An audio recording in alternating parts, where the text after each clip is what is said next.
A'oudou billah minash shaitanir rajim, bismillahir rahmanir rahim, assalamu alaikum. Je cherche la protection de Dieu contre le Satan, le lapidé, de par le nom de Dieu tout clément et tout plein de miséricorde, que la paix soit sur vous. Nous voyons ressurgir des événements douloureux qui datent depuis plusieurs décennies malheureusement, où des populations, il y a plus de 70 ans, vivaient en communauté de fraternité, de solidarité et d'amitié. Ils mangeaient ensemble et certains même se mariaient ensemble pour certains. Je parle de la communauté palestinienne, la communauté arabe, la communauté juive et aussi, n'oublions pas, juive israélienne, et n'oublions pas que dans la communauté palestinienne, il y a des chrétiens aussi. Il y a des chrétiens, il y a des athées laïcs, et il y a des musulmans, des croyants, des obéissants, dans l'obédience à Dieu, le Très-Haut, Allah Ta'ala, le Tout-Puissant. N'oublions pas, voilà, il y a tout ce patchwork de population et de religion. Ce qui est assez surprenant, c'est cet engrenage qui est fait par manipulation. Et certains ont tendance à faire l'autruche et à oublier qui en sont vraiment les auteurs. La responsabilité vient de partout. Le gouvernement de la Knesset, du Parlement d'Israël qui est à Jérusalem, pour certains, ils ont une part de responsabilité de ce problème depuis des décennies. Même s'il y a eu des accords de paix qui ont été faits, qui ont été après arrêtés, trahis de part et d'autre. Mais ça, c'est coutumier chez tout le monde. Il y a aussi,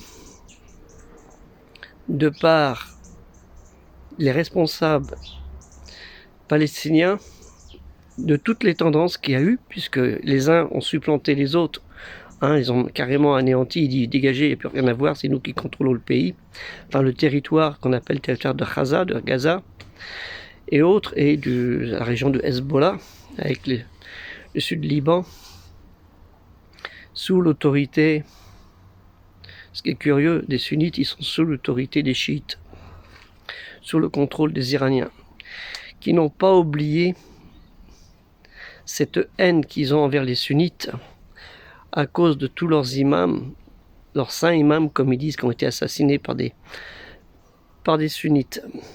Et ils manipulent les sunnites avec le conflit avec Israël. Ce qui est assez intéressant, est-ce que il est dit dans Al-Qur'an, la révélation récitée, la dernière révélation envoyée au prophète Mohammed sallallahu alayhi wa sallam, sur lui le salut et la paix, que cette terre est à donner aux Arabes. Qu'est-ce que Dieu il a dit? Allah Ta'ala, le Très-Haut, il a dit le Tout-Puissant. Il a dit prenez cette terre, mais à qui? Ou rentrez dans cette terre plutôt. Cette terre qu'on appelle Israël actuelle, aux enfants d'Israël, ô Israël, rentrez dans cette terre. Et vous le retrouvez dans Al-Qur'an, et je vous laisse chercher le chapitre et le verset. Puisque vous avez tendance à l'oublier, et pourquoi, quand il a dit aux bénis Israël, les enfants d'Israël, la descendance de Jacob, quand Moïse, Moussa, alayhi salam, a fait revenir son peuple, le peuple des bénis Israël, les enfants d'Israël, qu'on appelle après les Juifs, à l'époque de David et Salomon, dans cette terre. Et c'est Dieu qui leur a donné l'autorisation et qui leur a donné ce droit d'y être. Et nous, les musulmans de par le monde, les croyants, les obéissants en Dieu, nous qui croyons à Kalimati Allah, la parole de Dieu, nous n'acceptons pas ça. Nous n'acceptons pas que cette population a vécu pendant après un long moment en cette terre d'Israël. Plus de 2 siècles, 2 millénaires, excusez-moi. Près de 2 millénaires. Il faut compter, ou à peu près ça. On va dire ça. Près de 2 millénaires. Dans cette terre Et après, ils ont eu aussi, on sait dans El Kolhan, la révélation des cités, tout ce qu'ils ont fait et toute la détestation qui peut être possible pour des êtres humains dans la non-croyance en Dieu le Très-Haut, Allah Ta'ala, qu'eux ils appellent Elohim. N'oublions pas, les prêtres, ils se sont mis à adorer à une époque après Salomon. Bien après Salomon, les descendants de Salomon se sont mis à adorer le veau d'or aussi. Ils se sont mis à réadorer le veau d'or que Moïse, Moussa alayhi wa salam, avait demandé à ce même peuple, de son peuple, de ne pas le faire avec les Samaritains. On a tendance à oublier tout ça, hein. Et ces populations juives, ce qu'on appelle les Hébreux, les Béni Israël et les Juifs, parce que c'est comme ça que ça fait le cheminement, ils ont été expulsés de cette terre par les Romains. Enfin, une partie par les Mésopotamiens, 5 siècles avant notre ère, à l'époque de Nabuchodonosor. Après, ils sont revenus. Et après, ils ont été réexpulsés par les Romains vers l'an 160-170. Pour certains, sont revenus et après, ils ont été réexpulsés par les chrétiens qui se sont installés avant les croisades. N'oublions pas qu'il y avait les chrétiens avant les croisades. Et les croisés ont massacré quand il y a eu les musulmans qui sont venus au 7e siècle, qui se sont installés aussi, et qui vivaient avec les juifs, parce qu'ils ne les ont pas expulsés, puisque Omar ibn Khattab leur a donné la possibilité, c'est eux-mêmes qui leur a dit aux juifs, revenez, il y avait une très petite communauté juive à Jérusalem, aux alentours, et c'est Omar ibn Khattab, que Dieu l'agrée, qui a demandé aux juifs de revenir à Jérusalem. Oui, Dieu a dit aux juifs, rentrez dans cette terre. Omar ibn Khattab leur a demandé de revenir dans cette terre. Les chrétiens les ont expulsés.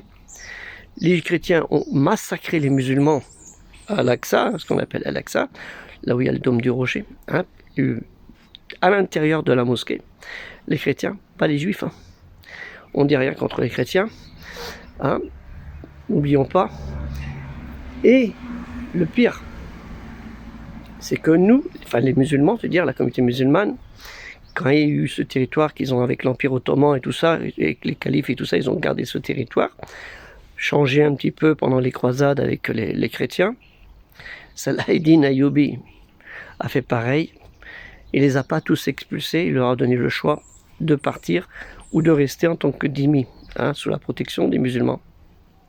Oui, on a une interprétation de l'histoire qui est faussée par rapport à des politiques qui nous parlent du sionisme, qui n'a rien à voir avec la religion. Rien à voir. Les sionistes se servent de la religion pour manipuler les populations juives. Comme les chiites se servent des sunnites pour se venger des sunnites parce qu'ils ont massacré leurs imams, les califes ou les descendants de Ali, Abu Talib, Ibn Abu Talib. Ne l'oublions pas ça, la manipulation.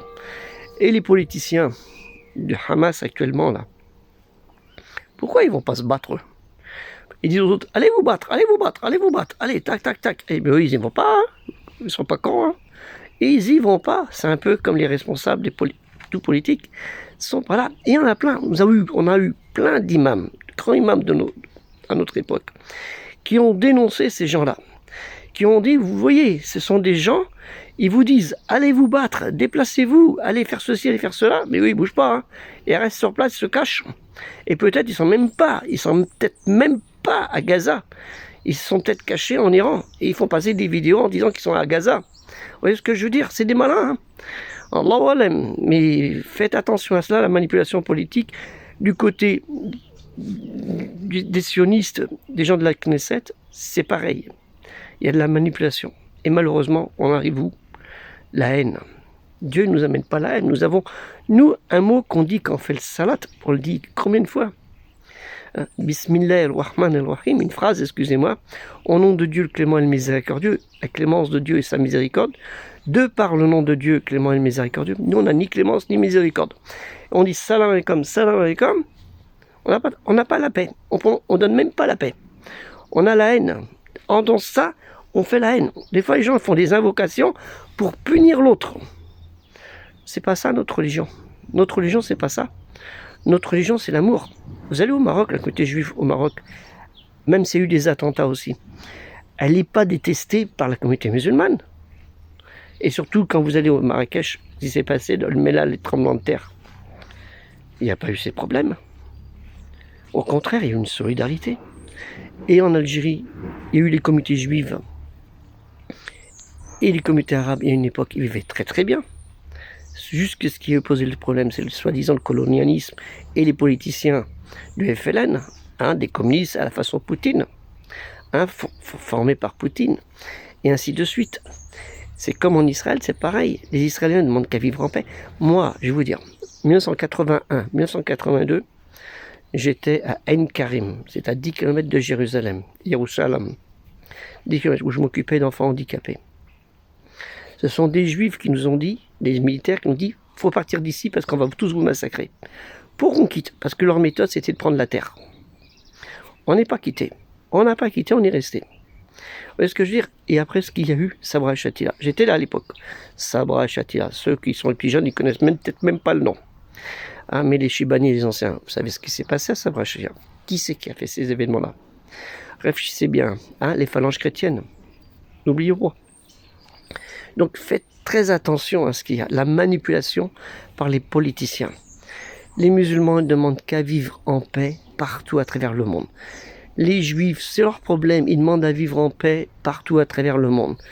Mais malheureusement, nous avons des hommes et des femmes aussi qui ont engendré des enfants avec de la haine.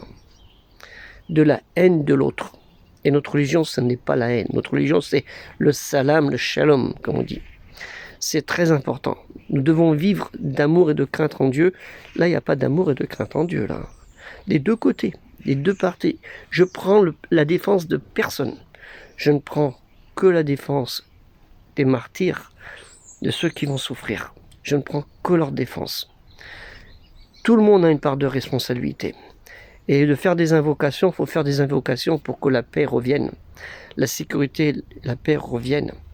Et que cette terre qui a été donnée aussi aux enfants d'Israël par Dieu le Très-Haut, qui est marquée dans le marbre de El Kolhan, et que cette terre qui a été donnée aux Arabes quand ils sont venus après, qui a été donnée, non pas forcément par la force, mais parce que c'était la volonté de Dieu aussi, que ces gens viennent s'installer pour amener la foi, la pureté de la religion, pour que la religion d'Abraham puisse revivre la foi de l'unicité en Dieu. C'était ça la démarche. Les premiers musulmans, c'était ça leur démarche. Et après, malheureusement, on est venu dans 13 siècles de guerre. Et n'oubliez pas une chose, les califes. Si vous regardez l'histoire des califes, pendant des générations, on a eu des bons, on a eu des très mauvais. Omar II, calife, que vous pouviez embrasser sur le front avec respect. C'est le petit-fils, le petit-fils de Omar Ben Khattab, qui a été assassiné. Et qui a pardonné son assassin. Son assassin, c'était pas un juif. Et ces califes d'autres, qu'est-ce qu'ils avaient comme trésoriers? Des chrétiens, des juifs, des ministres, des chrétiens, des juifs, à toute époque. Et même dans le califat d'Andalouse, en Espagne. Il y a une ignorance de l'histoire musulmane. C'est pour ça qu'on a lancé ce projet culturel musulman universel. Pour remettre l'amour et la paix dans l'intelligence et dans la connaissance. Dieu nous dit dans le sourate Taha, 114 si je me souviens bien, verset 20, « Ô mon Dieu, accrois-moi, fortifie-moi en connaissance. » Et où la connaissance? Nous sommes dans l'idiotie. Et nous allons avoir des imams vendredi qui vont prêcher la haine, alors qu'ils doivent prêcher la paix et l'amour. On va avoir malheureusement des prédicateurs qui vont prêcher la haine, qui vont inciter des gens qui n'ont rien fait à prêcher la haine. Il y aura un imbécile qui va tuer les gens. Il va tuer les gens parce que l'imam, il a dit ça. Écoutez ce que dit votre créateur, votre Dieu, Allah Ta'ala le Très-Haut. Et relisez bien El Kolhan, la révélation récitée. Ça commence par Bismillahir-Rahmanir-Rahim. Au nom de Dieu tout clément et tout plein de miséricorde. Eh bien nous, ayons cette clémence et ce miséricorde de Dieu et ce pardon que nous devons avoir entre chacun de nous. devons pas honte. Même le prophète Mohammed sallallahu alayhi wa sallam, sur lui c'est la paix, quand il partait en guerre, faire les razzias comme on dit, à qui il donnait ses effets personnels pour les laisser? Un juif. Et vous avez la détestation de ce que le prophète Mohammed sallallahu alayhi wa sallam avait envers ces gens. Mais lui, il n'avait pas la haine envers les juifs. Il combattait des populations, des tribus qui le combattaient. Et il ne les a pas combattus pour les combattre. Il s'est défendu en combattant pour des gens qui l'ont combattu, qui ont trahi et qui ont trahi les traités. Hein? C'est ça qu'il faut comprendre. Mais malheureusement, vous n'avez rien compris pour une grande partie de la population. Je ne dis pas que vous êtes des ignorants. Vous avez une méconnaissance qui est très limitée, malheureusement, et vous avez des imams qui vous manipulent. Parce que vous êtes comme des aveugles. Vous écoutez, mais vous n'entendez rien du tout. Vous entendez que les mauvaises choses. Hein, il y a souvent des gens en plus qui veulent ni voir, ni entendre. Il a dit non. Je vous ferai une autre vidéo sur un autre sujet, Inch'Allah, que je suis en train de préparer. Alors, c'est pas triste. Que la paix soit sur vous, et salam alaikum, et que cette guerre s'arrête, que les Iraniens arrêtent de manipuler, les Iraniens chiites arrêtent de manipuler les sunnites, parce que les chiites, ils n'aiment pas les sunnites, et vous le savez très bien. Et se sont servis des sunnites pour détruire Israël, parce que les Israéliens, ils n'aiment pas, les Iraniens, ils n'aiment pas Israël non plus. Hein. Bah oui, parce qu'ils dérangent dans leurs petites affaires. Alors que si vous saviez, hein, les petites combines qu'ils ont entre eux, c'est un peu comme en Arabie. Moi, j'étais en Arabie, qu'on appelle des Saouds, en 1985-1986, où je travaillais à la Médine. Et j'ai eu quelqu'un qui me disait, quand j'étais à Jeddah, vous savez, les Juifs, il y a longtemps qu'ils sont en Israël, ils viennent faire du business avec nous, mais sur leur passeport, on ne marque pas. Hein, ils rentrent, c'est pas un problème, c'est une vraie passoire. Ils rentrent. Mais il ne faut pas le dire. C'est comme pour tout. Hein. Les musulmans, ils boivent de l'alcool, il ne faut pas le dire. Les musulmans, ils font du trafic de drogue, il ne faut pas le dire. Les musulmans, ils trafiquent avec les caisses d'allocation familiale, il ne faut pas le dire. Hein. Les musulmans, ils volent des imams, ils volent les mosquées, il ne faut pas le dire. Astaghfirullah. Ça, il faut le dire. Astaghfirullah. Demandez pardon à Dieu. Que la paix soit sur vous. Assalamu alaikum.